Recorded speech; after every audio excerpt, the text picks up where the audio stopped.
Okay, so my name is Ryan Rusnak. I'm planning director for the city of North Liberty. Hopefully you can see my screen, which shows that this is the Good Neighbor meeting for the property at the northern terminus of Morrison Street, just west of Jones Boulevard. This is a request or upcoming request of the Hodge Development Company for potentially a rezoning. I say potentially because we have to do this process, which is a good neighbor meeting before we get into any formal process. So staff hasn't really done any analysis of this really, other than some initial conversations with the applicant. John Marner is here on behalf of the applicant. The way this process goes is we like to have good neighbor meetings to kind of introduce the request to surrounding property owners. This gives you an opportunity to voice concerns that you have, or if you have questions. What we'd like to avoid is that, some people come to you're welcome to come to the Planning Commission meeting, by the way. They're always welcome to the public. But just so you don't have to come to the Planning Commission meeting and say, hey, I'm just curious about what's going on here. So we provide this opportunity so we can get feedback from the neighborhood about the request, and we can take down questions and comments. I can tell you this is one of the earlier processes in the development process. So sometimes I don't have, or John might not have answers to all the questions that you want, but this is kind of the first phase in the development process. And for subdivisions, typically what we see is, you go through a rezoning, what we call a preliminary subdivision plat, which lays out the development. They submit construction plans for development. They construct the improvements. Sorry, let me let one more person in here. And then it goes for final plat, and then they can sell a lot. So with the construction process, it might be that they can get under construction, assuming everything's approved in the fall or something like that, and maybe possibly begin vertical construction. But I'll go to an aerial photograph here. Kind of here's the phase of the current Michelson subdivision or Mickelson development would kind of be over in this area. I'm starting to see from the planning perspective, developers and applicants, property owners coming in and requesting smaller lots. I believe that's a result of increasing costs for construction. And so obviously if there's smaller lots, they can fit more units on there. From a planning perspective, we have this road here. This road is planned to go all the way to the west eventually and connect up to Kansas. So that's a future collector road. We are working with the developer over to the west. There will be an 8-foot wide bike path along this area. And let me jump back here. This area in green would be a request for what we call RS9. This is a single family zoning classification. It allows for smaller lots, 50-foot wide lots. This area in orange is RD10. This is for what we call single family attached, or commonly referred to as zero lot. The rest of the development kind of here in white, which surrounds it, is RS6, and that's what all of this is zoned. So, and RS6 is a single family zoning, allows for a little bit larger of a lot. So it's planned that this would be go in front of our Planning Commission on June 7th, 2022. That meeting's at 6:30. It is in person here at Council Chambers, where you pay your water bill. It's just the next couple buildings over. And then subsequent to that, it goes in front of the council for 3 readings. So there's plenty of opportunity, should you choose to, for public input. You're welcome to attend any of the public hearings. My contact information is also on the screen. You're welcome to forward any comments, questions, or concerns to me, and I will certainly pass those along. I'll try to answer them if I can, or I'll pass those concerns along to the Planning Commission. And ultimately what the Planning Commission does is they deliberate what staff has to say, what the public has to say, what the applicant has to say. They provide a recommendation to the City Council. And then the city council after that third reading votes to approve or not approve the rezoning. So with that, John, I know we had a little bit of a spotty connection, so I'm going to turn it over to John, see if he can kind of talk through a few issues that I haven't talked through, and then we'll open it up to the public. Sure. Thanks, Ryan. So Ryan hit on the primary desire by the developer for this rezoning. Right now, everything is zoned RS6. It's a little larger lot with the way the current market demands are. The past year and a half, the rising costs of materials and supply shortages and everything else. This is an effort to try to provide lots and properties and homes that are a little more affordable. That smaller lot that's in the RS9, it's a little bit smaller and it has a smaller side yard setback than the RS6 does. So that allows us to reduces the property value or property price that goes into the cost of the home. And so again, that passes on to hopefully a ability by the developer to be able to provide some homes that are affordable for people to get into and mitigate some of the recent increases in the past year. The RD10, it's a similar approach. It's just a different product. The zero lots are very popular right now. The markets, they're in pretty high demand again because of the price points. You have a little bit less yard area because you're sharing a common lot line with the other unit, so it reduces some of the yard area and on the entire property. And again, it provides a similar price point to those RS9 lots, the smaller lots that it seems to be in demand and obviously is a need right now in the community, not just in North Liberty, but in Iowa City and Coralville and in the state. And I'm available for any other questions if there are any. John, I'm going to stop share for a second and put up another exhibit. Let me see if I can do this here.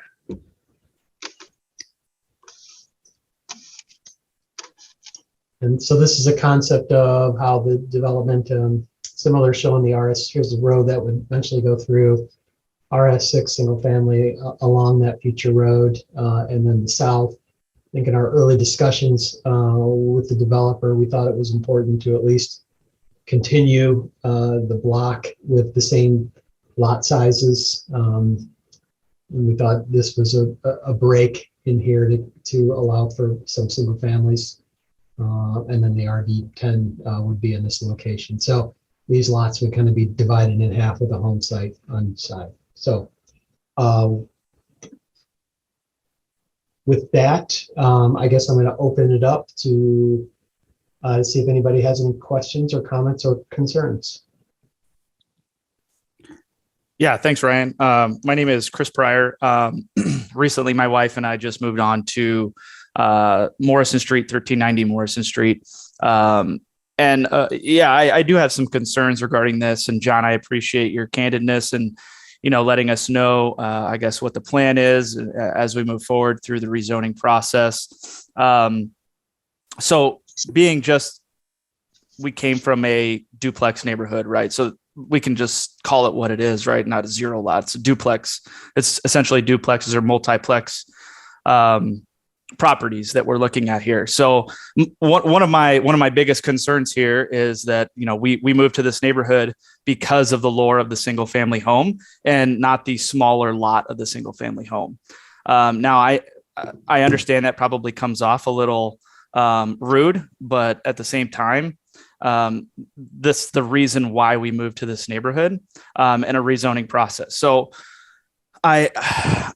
one of the big things that I think we need to, discuss and really think through here is going to be regarding traffic, right? Because I have 2 young girls, and the traffic is going to be exponentially larger with the larger population within the zoning that we're looking at here, right? Because each of those lots, if I can see in pink or whatever color that is, would essentially be there to house multiple families, right? So multiple families in each lot, that being 0 lots. So we're looking at exponentially larger traffic volumes coming through, increasing the increasing the potential of possibly something happening traffic wise throughout the area, and also increasing traffic on our street as well on Morrison.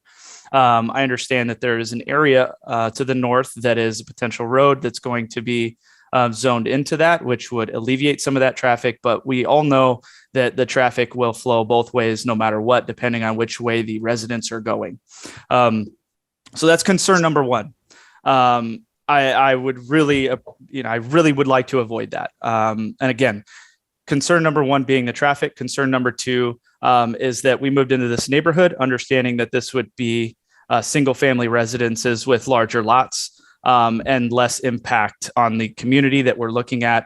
Another thing as well is, this whole neighborhood that we're looking at here, a lot of the assessed home values are closer to $550K, whether that be market value right now or obviously lessened as time goes on, depending on what's going on.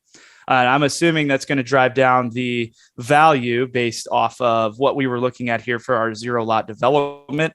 As well as the smaller single family homes that we're looking at, again, driving down costs of the homes that are going to be there, but also lessening the value of possibly the community that's here as well, for those individuals that would be looking for a more zoned option for larger family homes or larger single family homes that are going to be in the area.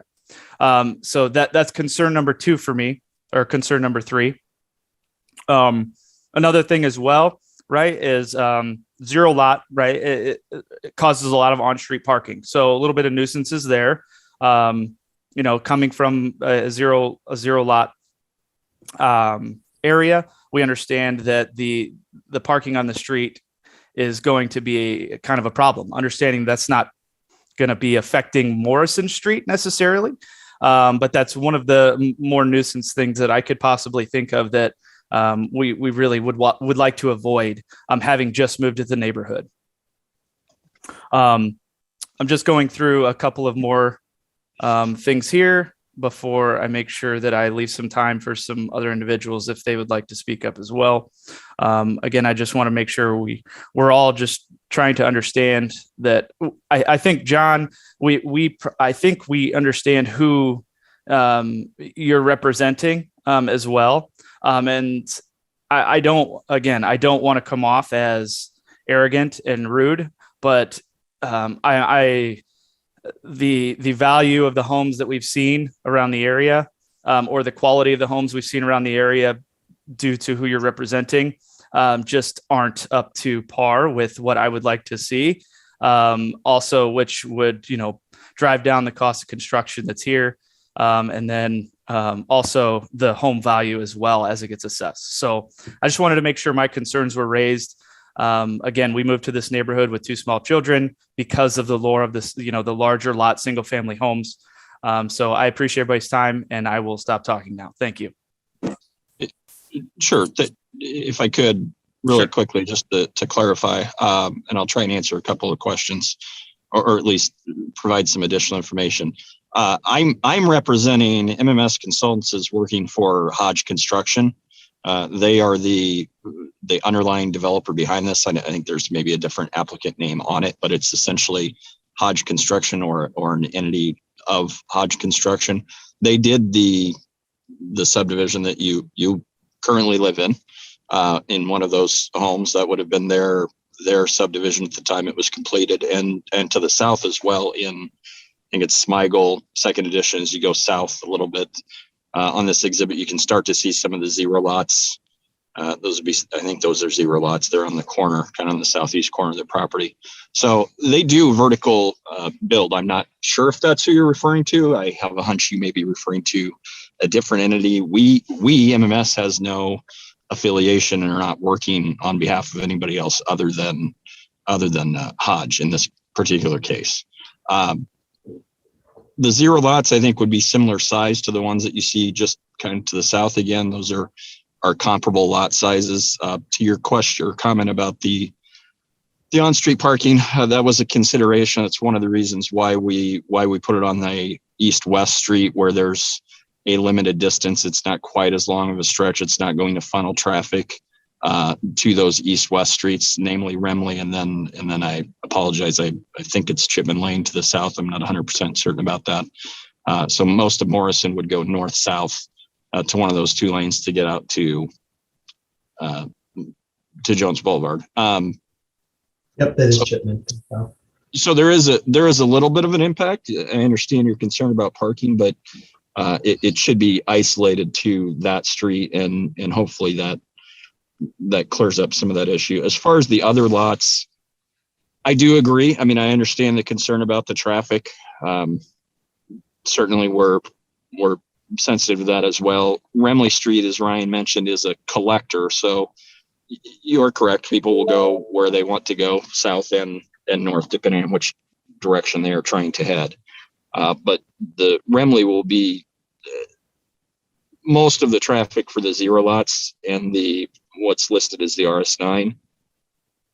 Long term, I think it's going to end up going to Remley more often than not. You will still get some people, that go south to Chipman, but I think in the long run they will start to utilize Remley a little bit more.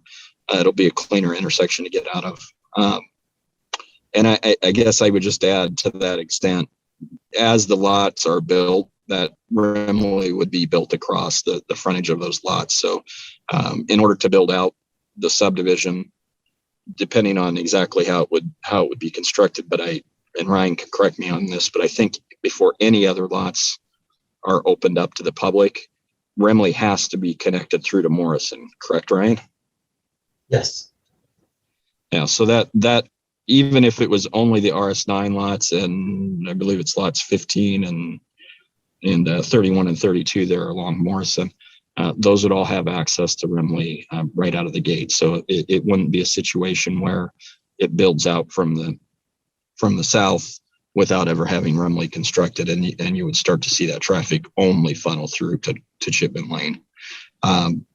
Property values, you mentioned 550,000. Right now, single family comparable lots to these RS9 lots, I think are probably in the neighborhood of 4.25 to 450, just from a current market condition. So I mean, there's a little bit of a difference there, and I don't have specifics on what unit types they would put in, but it's not a huge jump. Like we're talking in the high 2s or low 3s. I don't think there's anything new on the market available today. Zero lots as well that are in that range. Even the zero lots are creeping up into the, I think, 350,000 to 375,000 lately. So any other questions? I tried to hit everything there. I might have missed some. I apologize if I did. I want to add that per city regulations, we will prohibit on-street parking. If I have to remember, it's I believe it's on the west side and the north side of every street, just to allow them to be open. So that is a current practice, and that will be implemented during construction and final approval if it gets that far. But Chris, thank you for your comments. Yeah, I just wanted to follow up real quick. I appreciate, John, just clarification on everything here. One of the other things as well is, I understand the drive and the want to put the more affordable homes on the market, right, and build those more affordable homes for people. I completely understand that. I have a hard time trying to realize the effect of maybe not putting a zero lot or even the smaller lot areas more towards the interstate where there's access, right? So again, the concern that we have is essentially why we moved to this neighborhood and why we spent the money to purchase our lot and why we spent the money on materials to buy this house was essentially the lore of the neighborhood. So I want to make sure that is understood and realized as we go through this process. I really again, I don't want to be rude. I just disapprove of what we're trying to do here, and potentially not being able to keep the neighborhood as we would want it. Again, larger lot, single family homes, as it is through Sutner and the whole Mickelson addition as so far. So again, I appreciate it, John. Thank you for the clarification on everything. Ryan, thank you for the clarification. I appreciate it. And I will leave it open for anybody else who wants to speak. Thank you. And Chris, this process isn't trying to convince you to support the project. This is an opportunity again to voice your concerns. So I've noted your concerns and I'm happy to share those moving forward through the process. Understood. Thank you, Ryan. So this is Ricky Jelinek. I live on Sutner, and Chris, nice to meet you. Hopefully in person soon. But as somebody whose home will butt up directly to these proposed zero lot lines, I think that I have to echo everything that Chris stated.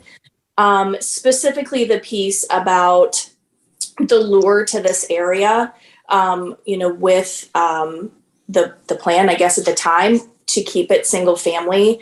We moved from an area that was a mix of both, and we really liked the idea of living in a single family development. And the concern about the added traffic, this street in particular, these two streets, Morrison and Sutner, has a lot of children. And I think the added traffic, even with this new road that you guys mentioned, would likely be the main way into the development for these new areas. It's still a lot of added traffic that has me very concerned. And again, I'll echo what Chris said about the property values. Again, as somebody whose house is going to butt directly up to zero lot lines, I'm concerned of the impact that will have on the value of our home in the future. Great. Thank you for your comments. Appreciate it. This is Kristen Ehrenberger. I live at 1330 Sutner Drive. And I also would like to echo that I agree with the comments from Chris and Randy. Obviously, the property value situation we're very concerned about.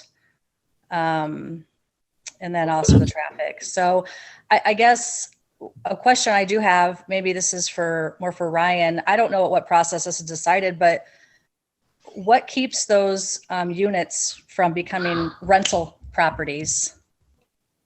The same thing that doesn't prevent yours from being rental. We can't control any unit from being rental. Okay, I guess I didn't know that. Like I thought there was certain developments that was allowed. And I didn't mean to be flippant in that, and I apologize if that came across. No, we as the city we regulate the use of a property. So if it's a single family home, if it's a zero lot line, and Chris, the only reason we use a different term than duplex is duplexes tends to be 2 units on 1 lot, where a zero lot tends to be that person that owns. So that's the only reason we differentiate and call it something different. But maybe there are covenants that get into whether you can rent or not. I live in Cedar Springs, and we have a covenant that says you can't rent. I'll tell you that there are renters in our neighborhood, so it sometimes becomes a challenge to enforce that because HOAs don't have a lot of purse strings, and you might have to take somebody to court. But with that being said, as John mentioned, I do agree these zero lot lines are generally selling for about $350,000 per side, and so that's a pretty, not saying somebody wouldn't do it. That's a pretty substantial investment for somebody to say buy both sides of it and rent out. Not saying it can't happen. It certainly can. Anybody could rent a house as well. So yeah, and maybe that's what I was more thinking, is if it was like who decided that in the covenants, if that's the developer, or whatever. So that answers my question, I guess. So yep, and the developer typically will make the covenants, and then once they are no longer a majority of ownerships of the lot, there's a process by which they turn it over to the homeowners essentially. mm-hmm. Has the developer I mean, I don't know if we've heard rumblings in the neighborhood that this development has been sold to someone else. Or is John or are we able to comment on that? I guess just out of curiosity. I think what you're referring to is Bob Michelson. I think Bob, if the name is correct, passed away, and it is now under ownership, but that's the property to the west. If you see that where it says outlet A, B, and C, I think that property to the west has been transferred to Randy. Gosh, I have to look up the name, but that's the property that I recall being transferred. The property that we're talking about that's highlighted, I don't believe has been transferred at all. So that's still owned by Hodge. Okay. Now we just had heard in the neighborhood that there was,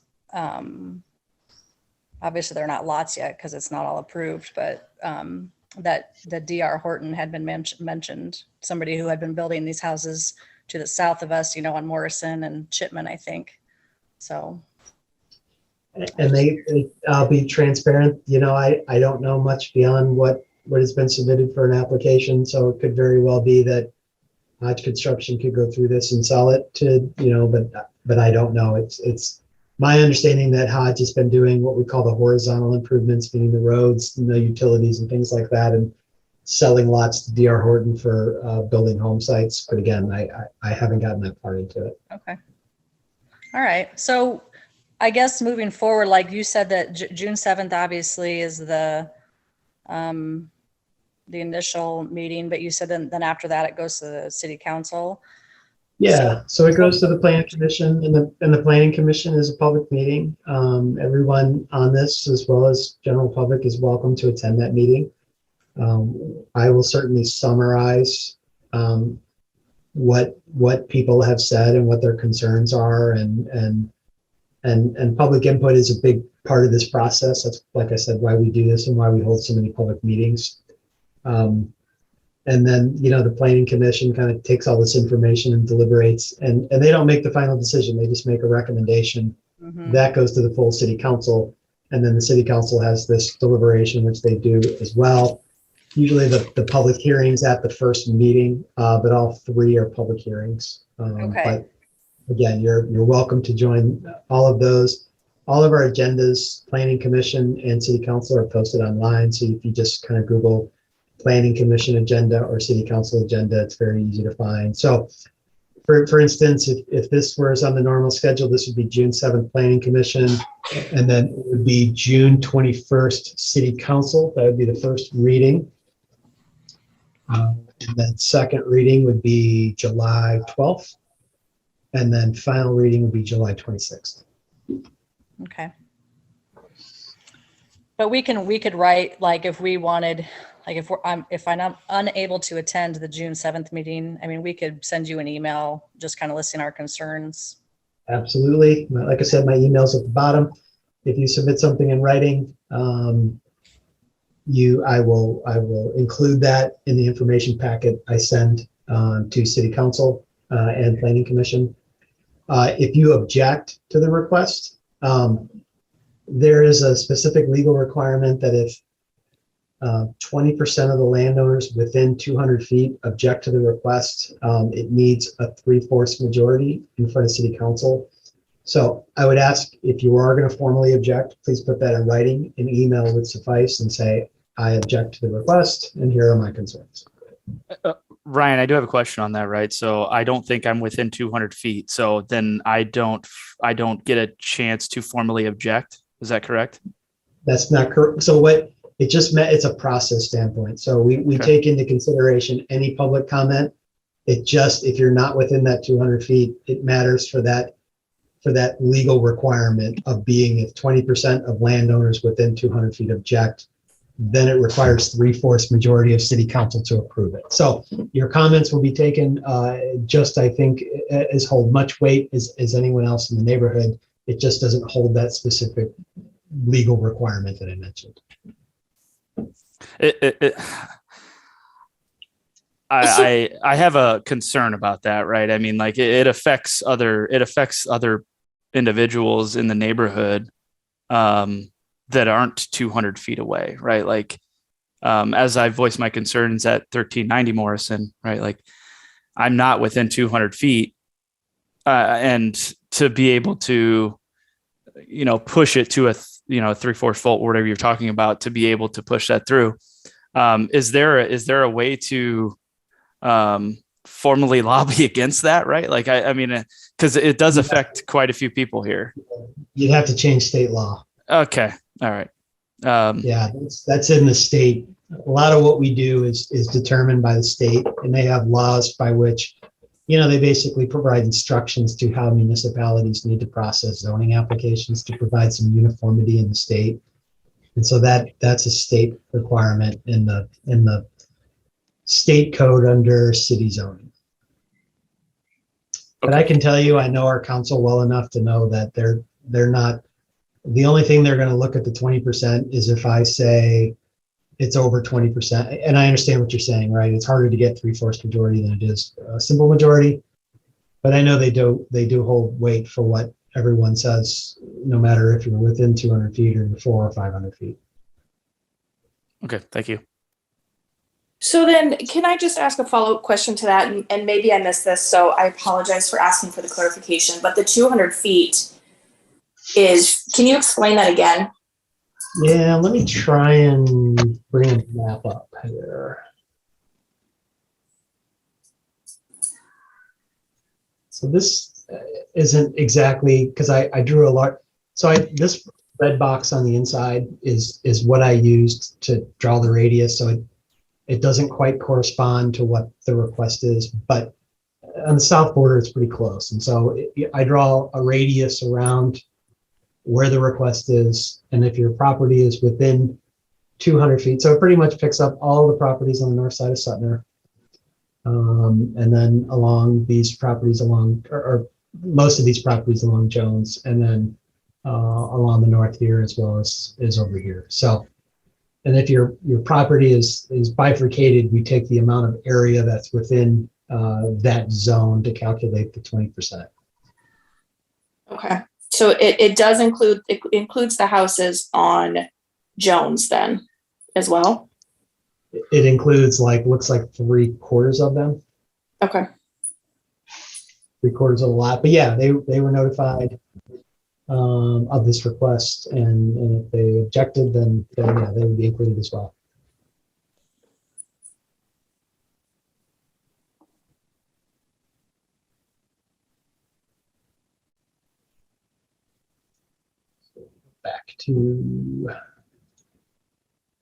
Let's go back to that one.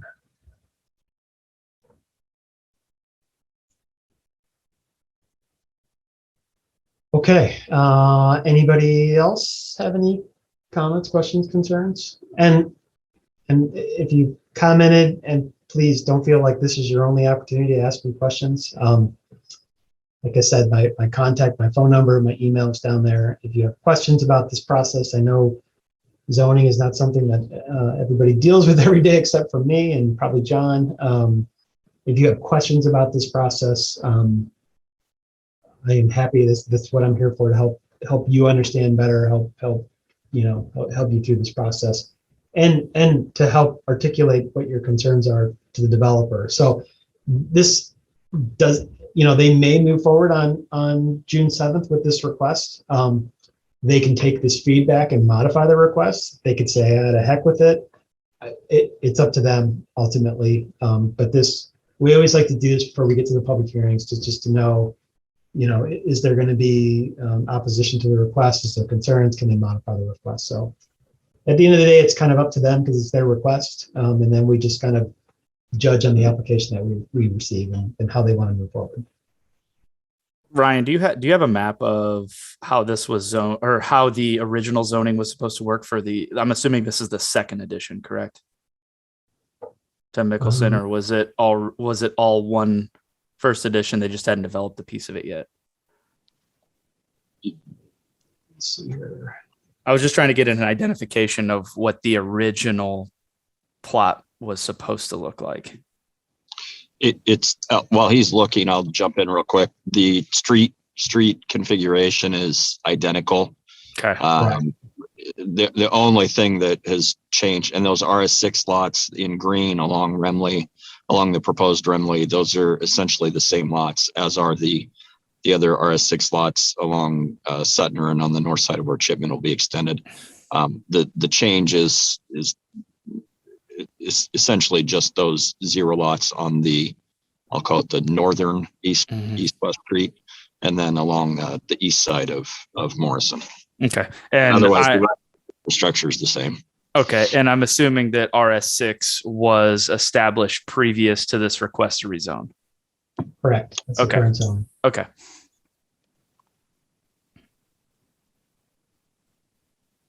Thank you. Of course.